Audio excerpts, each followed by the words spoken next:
ഈ 3215 ദിവസത്തിൻ്റെ കാത്തിരിപ്പായിരുന്നു. ആ വിധി വരുമ്പോൾ 1 മുതൽ 6 വരെയുള്ള പ്രതികളെ പ്രോസിക്യൂഷൻ ചുമത്തിയ എല്ലാ വകുപ്പുകളും ശരിവെച്ചുകൊണ്ടാണ് ശിക്ഷിച്ചിരിക്കുന്നത്. അതിലൊരു സംശയവും കോടതിക്ക് വന്നില്ല. എന്നാൽ 7 മുതൽ 10 വരെയുള്ള പ്രതികളുടെ കാര്യത്തിൽ ഗൂഢാലോചന കുറ്റം നിലനിൽക്കില്ല എന്നാണ് കോടതി കണ്ടെത്തിയിരിക്കുന്നത്. 1 മുതൽ 6 വരെയുള്ള പ്രതികൾക്ക് പ്രോസിക്യൂഷൻ കണ്ടെത്തിയത് കൃത്യമായ കാര്യം. പക്ഷേ 7 മുതൽ 10 വരെ ഗൂഢാലോചനയ്ക്ക് തെളിവില്ല. ഇതാണ് ഈ വിധി. അപ്പോൾ ആ വിധി നമ്മളെ അത്ഭുതപ്പെടുത്തുന്നുണ്ട്. നിലവിൽ വിധി പ്രതീക്ഷിച്ചതോ? ഈ വിധി പ്രതീക്ഷിച്ചതെന്നാണ് എന്നുള്ളതാണ്. കാരണം കോടതി ഈ വർഷങ്ങളിലൂടെ നമ്മൾ കടന്നു പോകുമ്പോൾ ഓരോ ഘട്ടങ്ങളിലും ഉണ്ടായിട്ടുള്ള അനുഭവങ്ങളുണ്ടല്ലോ, അത് നമ്മൾ പല ഘട്ടങ്ങളിൽ ചർച്ച ചെയ്തിട്ടുള്ളതാണ്. ഇപ്പോൾ ടൂളാക്കപ്പെട്ടവർ അല്ലെങ്കിൽ ടൂളായവർ ഇപ്പോൾ പ്രതികളായിരിക്കുന്നു.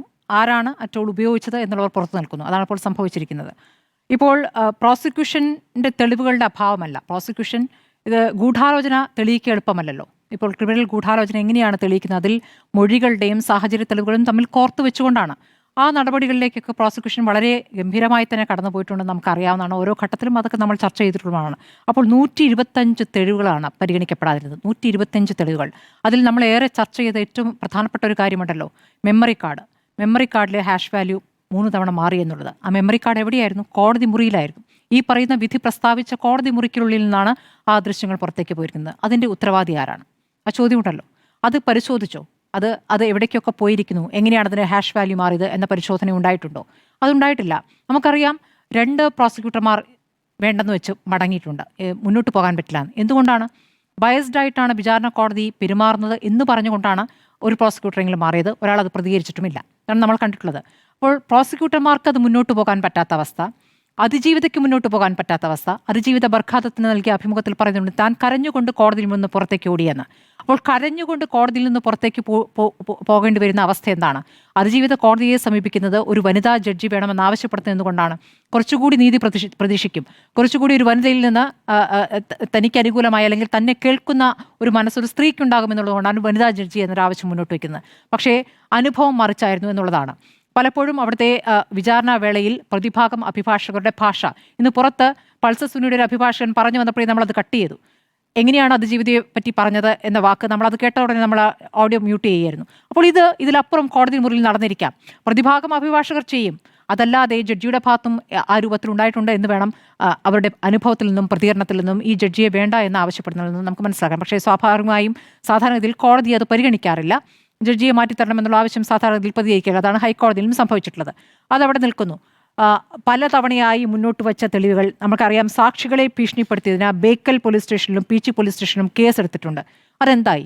സാക്ഷികൾ എങ്ങനെയാണ് സ്വാധീനിക്കപ്പെട്ടത്? നമുക്കറിയാം 28 സാക്ഷികൾ മൊഴി മാറ്റിയിട്ടുണ്ട്. അതെങ്ങനെയാണ് മൊഴി മാറ്റിയത്? എന്തായിരുന്നു അവർ നേരത്തെ പോലീസ് നൽകിയ മൊഴി? അത് നമ്മൾ വായിച്ചിട്ടുള്ളതാണല്ലോ. അതിൽ ഒരു വിവരം ഉണ്ടായിട്ടില്ല. പിന്നീട് വിചാരണ തടസ്സപ്പെടുത്താൻ ദിലീപ് ശ്രമിച്ചതിൻ്റെ വിവരങ്ങളും ഒരു ഘട്ടത്തിൽ പുറത്തു വന്നാണ്. അതുമായി ബന്ധപ്പെട്ട് ഒരു തരത്തിലും കോടതി ഒരു പ്രതികരണം നടത്തില്ല. ഇനി ദിലീപിൻ്റെ മൊബൈലുകൾ, അത് ഹൈക്കോടതിയാണ് മൊബൈലുകൾ ആവശ്യപ്പെട്ടത്. നമ്മൾ അത് ആ ദിവസങ്ങളിലൊക്കെ ചർച്ച ചെയ്താണ്. മൊബൈലുകൾ കൊണ്ടുതരുന്നില്ല. ഓരോ ന്യായം പറഞ്ഞത് നീട്ടി കൊണ്ടുപോകുന്നു. അവസാനം കോടതി അഭ്യർത്ഥിക്കുകയാണ്, അതൊന്ന് തന്നുകൂടെയെന്ന്. കോടതിയുടെ നിസ്സഹായാവസ്ഥ, അതൊന്ന് തന്നുകൂടെയെന്ന്. എന്നിട്ട് അതിലെ തെളിവുകൾ നശിപ്പിച്ച ശേഷം ആ ഫോണുകൾ കൊണ്ടുവരുന്നു. അതവിടെ നിൽക്കുന്നു. ബാലചന്ദ്രകുമാർ, ഈ കേസിൻ്റെ 2ാമത്തെ ഘട്ടമാണല്ലോ. ബാലചന്ദ്രകുമാർ കൊടുത്ത തെളിവുകൾ ഓഡിയോ അടക്കമുണ്ട്. അദ്ദേഹം കണ്ടു എന്ന് പറഞ്ഞ കാര്യങ്ങളുണ്ട്. അപ്പോൾ അതിന്മേൽ എന്ത് പരിശോധന നടത്തി? നമുക്കറിയാമോ? അതിൽ പരിശോധന നടത്തി. എന്താണ് കോടതി പറയുന്നത്? ഒരു തരത്തിലും ഗൂഢാലോചന തെളിയിക്കുന്ന തെളിവുകളില്ല എന്നുള്ളതാണ്. അതിലേക്ക് കടന്നിട്ടുണ്ടോ എന്നാണ് സംശയിക്കുന്നത്. ഈ കാര്യങ്ങൾ പരിശോധിച്ചിട്ടില്ല.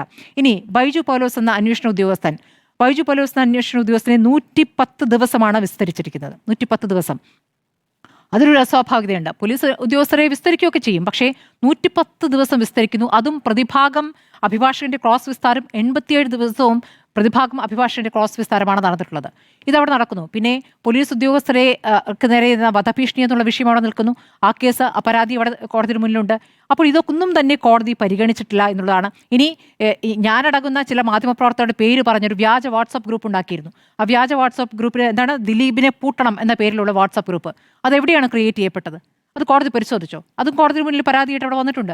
അപ്പോൾ എന്തൊക്കെയാണ് കോടതി പരിശോധിക്കുന്നത്? ഇതൊന്നും പരിശോധിച്ചിട്ടില്ല എന്നുള്ളതാണ്.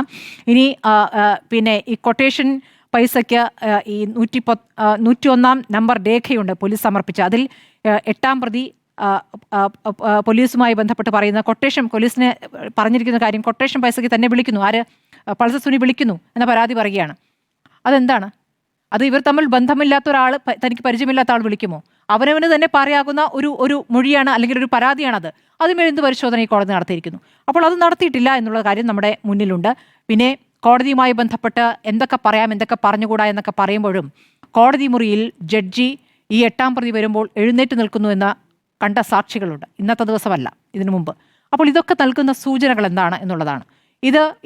ഇത് ബയസ്ഡായ ഒരു വിധിയാകും എന്ന് കണ്ടുകൊണ്ടാണ് ഒരു പ്രോസിക്യൂട്ടറെങ്കിലും ഇതിൽ നിന്ന് പിന്നാക്കം പോയതെന്ന് നമ്മുടെ മുന്നിലുണ്ട്. അപ്പോൾ എന്തിനാണ് ബലാത്സംഗം ചെയ്യുന്നവർ അത് വീഡിയോയിൽ പകർത്തുന്നത്? ആ വീഡിയോയിൽ പകർത്തിയ ദൃശ്യങ്ങൾ എന്തിനു വേണ്ടിയാണ്? അവർക്ക് പിന്നും കാണാനാണോ? അങ്ങനെയല്ലല്ലോ സംഭവിച്ചത്. അത് പിന്നെയും കൈമാറി പോയിട്ടുണ്ടല്ലോ. അതിന്മേൽ എന്ത് പരിശോധന കോടതി നടത്തിയിരിക്കുന്നു? ഈ പൾസ സുനി എന്ന് പറയുന്ന ക്രിമിനൽ, അതോടൊപ്പമുള്ള 6 പേർ, ഇവർക്ക് ഈ നടിയുമായിട്ട് എന്ത് മുൻ വൈരാഗ്യമാണുള്ളത്?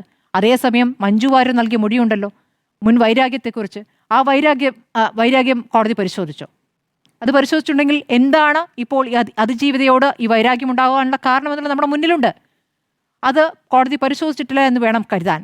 അപ്പോഴും പ്രതി പുറത്തേക്ക് വന്ന ഇപ്പോൾ കുറ്റവിമുക്തനായി പുറത്തേക്ക് വന്ന ദിലീപിൻ്റെ പ്രതികരണം പ്രധാനമാണ്. അതിൽ ക്രിമിനൽ ഗൂഢാലോചന എന്ന മഞ്ജുവിൻ്റെ പ്രതികരണത്തിൽ നിന്ന് തുടങ്ങിയതാണ് എന്ന് പറഞ്ഞുകൊണ്ട് അന്വേഷണത്തിന് നേതൃത്വം വഹിച്ച അന്വേഷണ ഉദ്യോഗസ്ഥയെയും അതിൽ അന്വേഷണത്തിൽ കൂടെ ഉണ്ടായിരുന്ന പോലീസ് ഉദ്യോഗസ്ഥരെ, പോലീസുകാരെ ക്രിമിനൽ കൂട്ടം എന്നാണ് പറഞ്ഞത്, ക്രിമിനൽ പോലീസുകാർ എന്നാണ് പറഞ്ഞത്, അവരെയും ക്രിമിനലുകൾ എന്ന് വിളിച്ചുകൊണ്ട് നടത്തിയിരിക്കുന്ന പ്രതികരണം ഇപ്പോൾ കുറ്റവിമുക്തനാക്കപ്പെട്ടതിൻ്റെ ആശ്വാസമല്ല പ്രതികരണത്തിലുള്ളത്. അതിലൊരു ധാർഷ്ട്യവും അതിലൊരു ഭീഷണിയുടെ സ്വരവുമുണ്ട്. ഞാൻ പറയുന്നത് സർക്കാർ മഞ്ജു വാര്യർക്ക് ഒരു പോലീസ് പ്രൊട്ടക്ഷൻ കൊടുക്കണമെന്നാണ്. ഞാനത് ഭയക്കുന്നുണ്ട്. കാരണം വൈരാഗ്യം ആണ് കേസിൻ്റെ ഏറ്റവും അടിസ്ഥാനപരമായ വിഷയം. ആ വൈരാഗ്യത്തിലാണ് കേസ് നിൽക്കുന്നത്. ഈ ഗൂഢാലോചന വൈരാഗ്യത്തിൽ നിന്ന് ഉയർന്നതാണ്. അതിജീവിതയോടുണ്ടായത് വൈരാഗ്യമാണ് ഈ കേസ്, അല്ലേ? ഇപ്പോൾ പുറത്തു വന്നിട്ടും ആ വൈരാഗ്യ ബുദ്ധിയോടുള്ള പ്രതികരണമാണ് നമ്മൾ കാണുന്നത്. അതുകൊണ്ട് തന്നെ മഞ്ജു വാര്യർക്ക് പോലീസ് പ്രൊട്ടക്ഷൻ കൊടുക്കണമെന്നാണ് ഞാൻ പറയുന്നത്. ആശങ്കപ്പെടുത്തുന്ന പ്രതികരണമാണ് കണ്ടത്. ഇനി നമുക്ക് കാണാം, ഇനി PR ഇൻ്റർവ്യൂകളുടെ മേളം കാണാം. ഇനി ഇവിടെ ഈ കേരളത്തിലെ ഏറ്റവും പ്രധാനപ്പെട്ട ഏതെങ്കിലും ഒരു മാധ്യമത്തിൽ തന്നെ ഇദ്ദേഹത്തിൻ്റെ അഭിമുഖം കാണാം.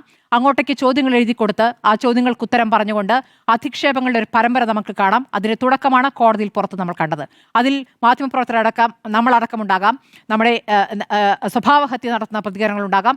അതിൻ്റെ ഒരു തുടക്കമാണ്. 2 ദിവസം മുൻപ് തന്നെ തുടങ്ങിയിട്ടുണ്ട് ഇവിടെ #ഉത്സവം, കണ്ടിട്ടില്ലേ?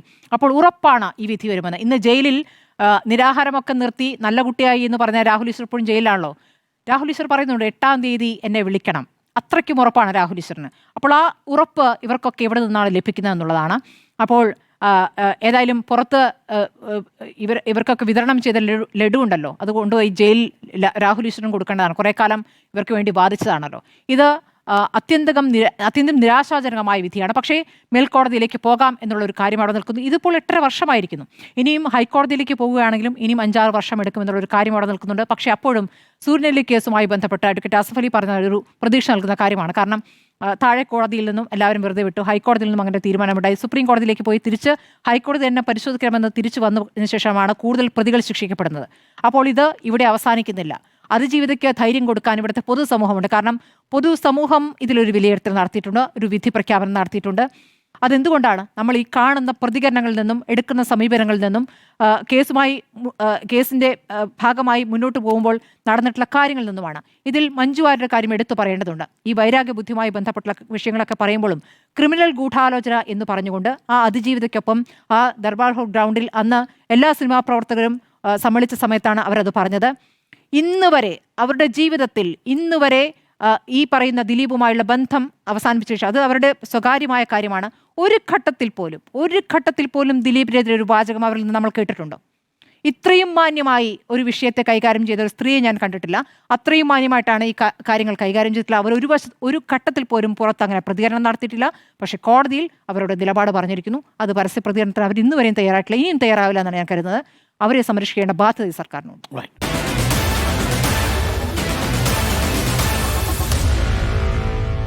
Meet the editors.